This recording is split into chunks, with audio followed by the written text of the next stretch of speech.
हरियाणा की पहचान आलू बीज उत्पादक राज्य के रूप में होगी। यहाँ की पर्यावरणीय परिस्थितियों की अनुकूलता उद्यान विभाग के प्रयासों और किसानों की मेहनत रंग लाई है। उद्यान विभाग ने इस दिशा में कदम बढ़ाया और कर दिखाया। इसी पर एक रिपोर्ट।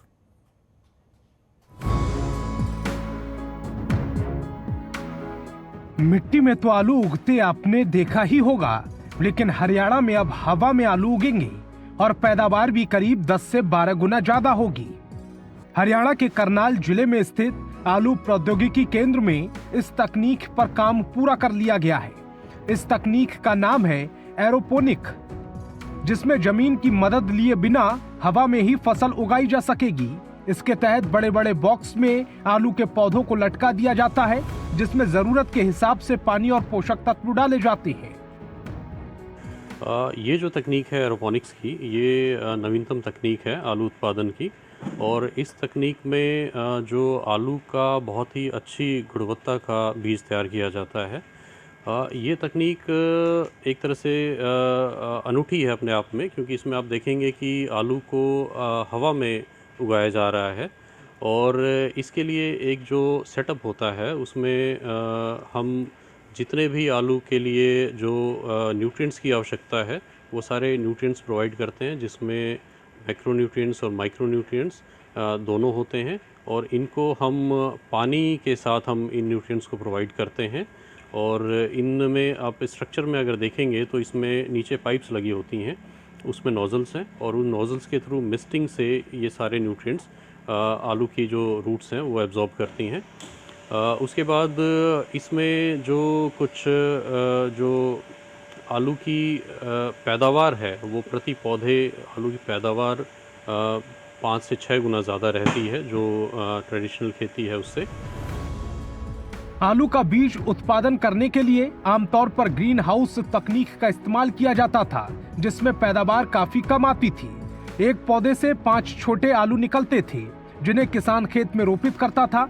इसके बाद बिना मिट्टी के कॉकपिट में आलू का बीज उत्पादन शुरू किया गया, जिसमें पैदावार करीब 2 गुना हो गई।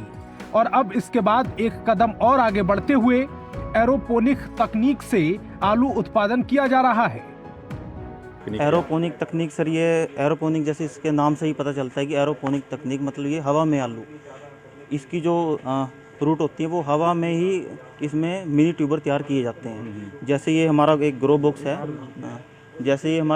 है, इसके यहाँ पर एक टैंक बना हुआ है नीचे, उसके अंदर MS मीडिया तैयार होता है। उसके अंदर मैक्रो और माइक्रोन्यूट्रिएंट का मिक्सचर है वो, जो आलू की क्रॉप को चाहिए होता है, जो एसेंशियल न्यूट्रिएंट होते हैं तो वो मिक्सटिंग के द्वारा वो रूट तक पहुँचता है। वो न्यूट्रिएंट का सॉल्यूशन है जो, और जिससे मतलब पौधे को मतलब ट्यूबराइजेशन स्टार्ट होती है। उसका जो भी न्यूट्रिएंट की जो भी उसकी कमी होती है वो MS मीडिया वो पूरी करता है।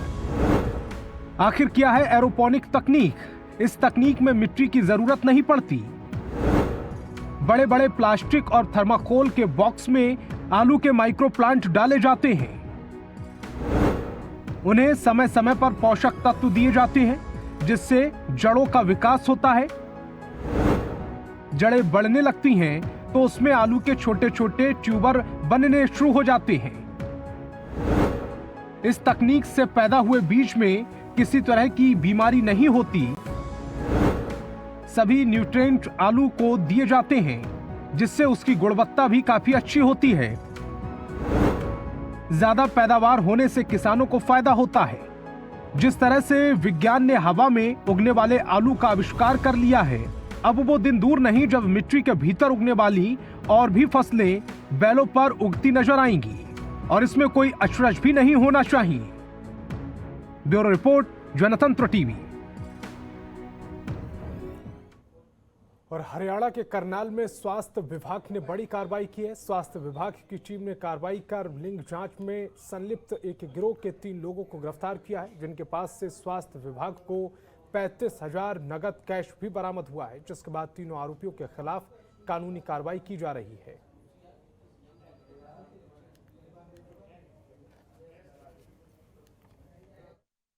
CMO करनाल को 2-3 दिन से सूचना मिल रही थी कि कोई यहाँ पे करनाल में बंदा है जो यूपी में टेस्ट कराता है। तो हमें एक इन्फॉर्मर ने ये बताया था और फिर हमने एक डेकॉय तैयार किया। डेकॉय को इसके पास भेजा तो इनकी 35,000 रुपये में सेटिंग हो गई और ये कल शाम को हुआ था। 35,000 रुपये इसने ले लिए उससे डेकॉय से और बोला कि मैं कल सवेरे कराऊंगा।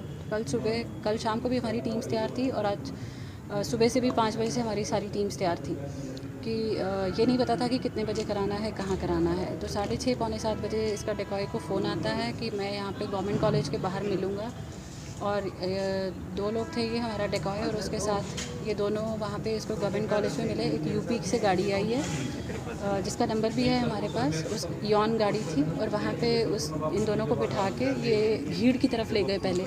तो हमें लगा कि शायद भीड़ में या कहीं आसपास कहीं और होना है, लेकिन वहाँ से ये सीधा यूपी ले गए। यूपी में ननौता गांव से हमने साइबर सेल की हेल्प से, वहाँ पे इंटरनेट कनेक्शन भी नहीं था, साइबर सेल की हेल्प से हमने इनको चेज़ किया। और हरियाणा के कुरुक्षेत्र में government PWD mechanical workers union की जन स्वास्थ्य विभाग कुरुक्षेत्र शाखा ने पब्लिक हेल्थ कुरुक्षेत्र के ग्रामीण जल ऑपरेटरों को पिछले 9 महीने से वेतन न मिलने के विरोध में जोरदार प्रदर्शन किया और जल घर का घेराव किया। इस विरोध प्रदर्शन में हरियाणा PWD मैकेनिकल वर्कर्स ने जन स्वास्थ्य विभाग के अधिकारियों के खिलाफ जमकर नारेबाजी की और ग्रामीण ट्यूबवेल ऑपरेटरों को पिछले 9 महीने से वेतन जल्द देने की मांग की है।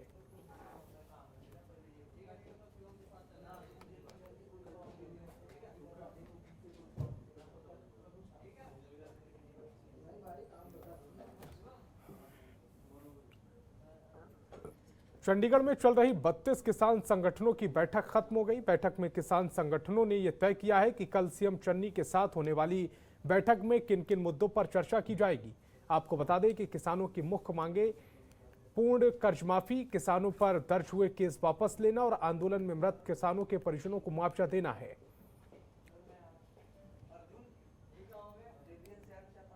और हरियाणा के बहादुरगढ़ में प्राइवेट स्कूल सरकार के नियमों की जमकर धज्जियां उड़ा रहे हैं। नियम 134A के तहत टेस्ट पास करने वाले विद्यार्थियों को एडमिशन नहीं दिए जा रहे और आर्थिक रूप से कमजोर विद्यार्थियों के अभिभावकों से पैसे मांगे जा रहे हैं। ऐसे में अभिभावक कभी प्राइवेट स्कूलों के तो कभी सरकारी अधिकारियों के दफ्तरों के चक्कर काट रहे हैं। इससे परेशान अभिभावकों ने इसकी शिकायत बहादुरगढ़ के SDM भूपेंद्र कुमार से की है। अभिभावकों का कहना है कि शहर के प्राइवेट स्कूलों में एडमिशन लेने के लिए सरकार की आयोजित परीक्षा में उनके बच्चों ने काफ़ी बेहतर अंक हासिल किए हैं।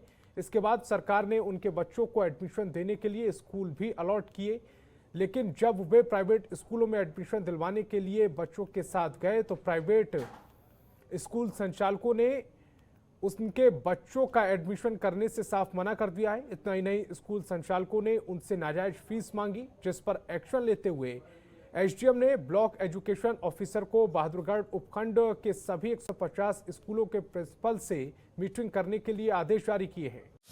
खबरों के निष्पक्ष विश्लेषण के लिए सब्सक्राइब करें Janatantra TV and press the bell icon. Never miss any update.